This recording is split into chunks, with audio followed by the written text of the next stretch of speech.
Maka ikhwah fillah, hadirin jamaah yang dimuliakan Allah, Al-Quran tidak boleh diremehkan.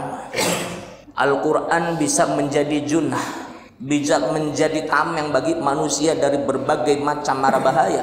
Termasuk di dalamnya adalah mara bahaya yang didatangkan oleh setan-setan yang durjana. Saya pengalaman meruqyah orang di rumah sakit. Ini pengalaman meruqyah yang tidak akan pernah saya lupakan selama hidup saya. Karena pada saat itu saya baru keluar ngajar, baru keluar sekolah, siang hari 1:30. Ditelepon, ini benar Ustadz Fahmi? Betul Bu. Gimana bisa nggak Ustadz ngeruqyah saudara saya Ustadz? Nanti dulu ibunya siapa? Saya namanya ini, saya dari sini. Kenapa saudara ibunya koma 3 hari nggak sadar-sadar? Di mana? Di rumah sakit, salah satu rumah sakit di Cirebon. Bisa kesini nggak Ustadz? Kata dokternya gimana? Nggak ada penyakitnya. Loh, ya itu dia, kita nggak ngerti keluarga. Kata dokter nggak kelihatan penyakitnya, tapi kok ini koma, nggak sadar-sadar 3 hari. Karena saya waktu itu sekolahnya dekat dengan rumah sakit yang dimaksud, ya udah saya langsung ke TKP. Saya langsung ke tempat, ke rumah sakit, nggak ada kompromi, nggak ada ngobrol-ngobrol lagi. Saya langsung di kampengan diruqyah, ananing jero Pak Ustaz, langsung didedak Pak. Yang tadinya koma, yang tadinya nggak sadar Pak, langsung melek, langsung teriak, langsung berdiri, wah histeris, nyabutin infusan yang ada di tangan. Baru dari situ saya sadar, waduh isun di rumah sakit nih, kebaruan dokter bisa-bisa ditangkap nih polisi. Saya ini lagi di rumah sakit, kalau dokter tahu melakukan pengobatan di luar medis tanpa seizin rumah sakit, maka akan dipidanakan. Maka saya langsung perintahkan ke keluarga, tutup semua, jangan sampai ada yang kebuka pintunya, tutup. Kalau ada perawat atau dokter masuk, bilang saja lagi diadu sita, lagi apa. Iya Pak Ustaz. Akhirnya diruqyah, selesai. Sadar, tidur, nyenyak. Saya pikir udah beres Pak, udah beres. Akhirnya saya pulang jam 4. Jam 4 habis asar saya pulang ke rumah. Kemudian habis maghrib pihak keluarga nelpon lagi. Pas nelpon lagi, Ustadz bisa datang ke sini lagi enggak? Kenapa? Kumat lagi tak? Enggak. Terus kenapa? Ini udah tenang tapi kok enggak ada respon sama keluarga, sama orang-orang yang di sekitarnya. Dipanggil namanya enggak ada jawaban, ditepuk enggak ada jawaban, kalau ditoel pipinya baru ada jawaban. Dek, baru nengok. Dikasih minum enggak ada respon. Jadi kayak bayi aja baru lahir kan, ketap, ketip, mana ketap, ketip, ketap. Akhirnya saya datang ke rumah sakit lagi Pak, habis sisa. Saya bacain ayat-ayat ruqyah. Surat yang pertama saya baca surat Ad-Jin, enggak ada reaksi sama sekali. Isun pikir, aduh baca surat apa mana ini? Pihak keluarga, Ustaz gimana Pak Ustaz, bisa normal lagi enggak? Kata saya, tenang aja, nanti juga beres. Padahal dalam hati isun pengen baca surat apa mani.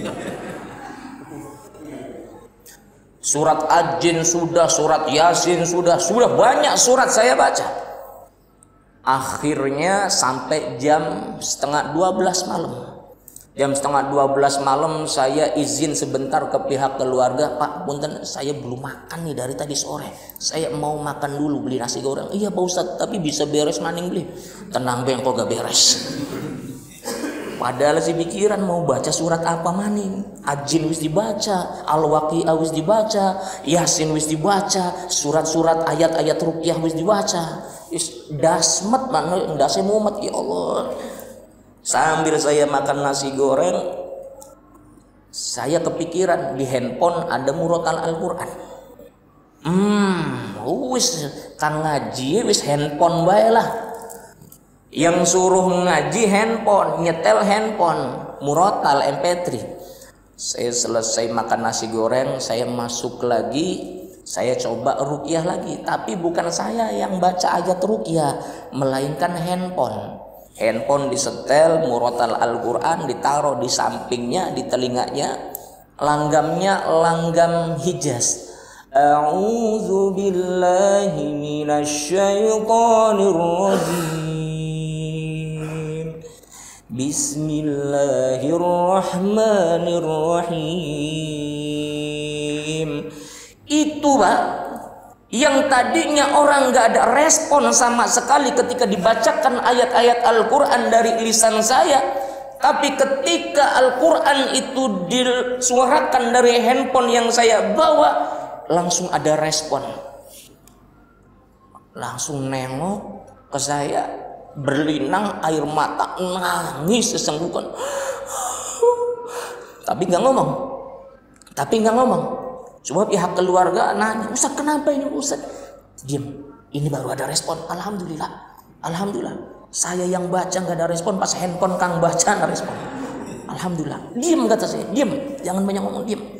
Akhirnya beberapa saat kemudian itu orang minta diambilkan pulpen, pakai bahasa isyarat, bilang ke saya, pulpen. Langsung saya bilang ke keluarga, ambil pulpen, ada kertas nggak? Ambil kertas, nulis Pak, Bu, nulis. Apa tulisannya? Saya berjanji, nulisnya kayak gini. Saya berjanji saya akan keluar dari tubuh ibu ini. Tapi 5 tahun lagi saya akan datang untuk mengambil anak saya yang saat ini sedang dikandung oleh ibu ini. Jaga baik-baik karena di dalam rahim ibu ini ada anak saya. Titik. Langsung pingsan. Langsung disadarkan, bu, langsung sadar, nangis. Apa yang terjadi? Ternyata ibu itu hamil dari perbuatan dengan bangsa jin. Subhanallah. Ini bukan cerita, bukan sinetron, bukan film rahasia ilahi, bukan. Saya ngalamin sendiri. Yang tadinya perut besar. Dicek sama dokter nggak ada hamil, nggak ada janin, nggak ada.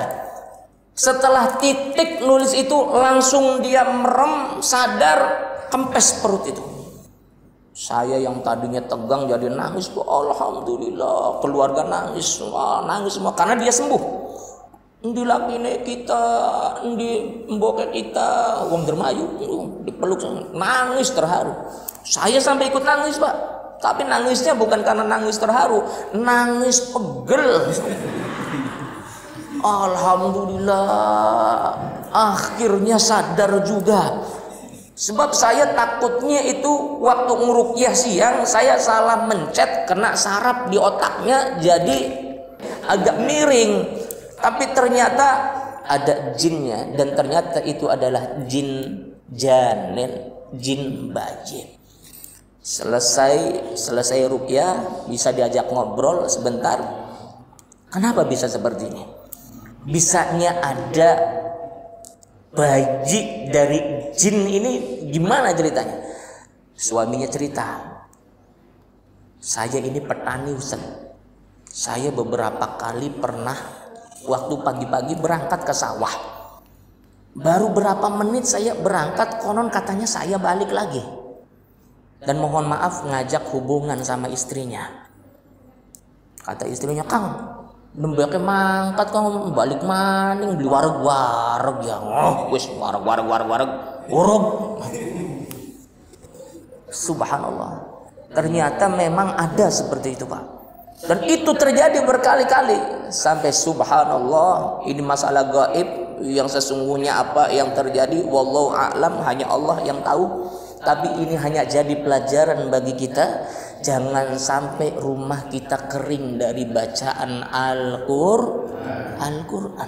Jangan sampai lisan kita kering dari bacaan Al-Quran. Selama bulan Ramadan ini apalagi sering-seringlah kita tadarus Al-Quran. Sering-seringlah rumah kita dinyalakan bacaan-bacaan Al-Quran. Kan bulan Ramadan pagi-pagi udah wakaji gaul tarling cerbonan. Bulan Ramadan pagi-pagi udah dangdut koploan. Bulan Ramadan pagi-pagi udah tiktokan. Sambil beberes rumah beledak. Wah. setel Al-Quran di rumah kita. Supaya apa? Supaya rumah kita dijaga oleh malaikat-malaikat Allah Subhanahu wa ta'ala. Kalau sudah dijaga oleh malaikat-malaikat Allah, maka niscaya semua mara bahaya yang datangnya dari semua makhluk Allah Subhanahu wa ta'ala akan dijauhkan olehnya. Allahumma amin ya rabbal alamin. Terlebih lagi Rasulullah menyampaikan, nawwiru buyutakum bitilawatil Quran. Terangilah rumah-rumahmu dengan lantunan ayat-ayat suci Al-Qur'an.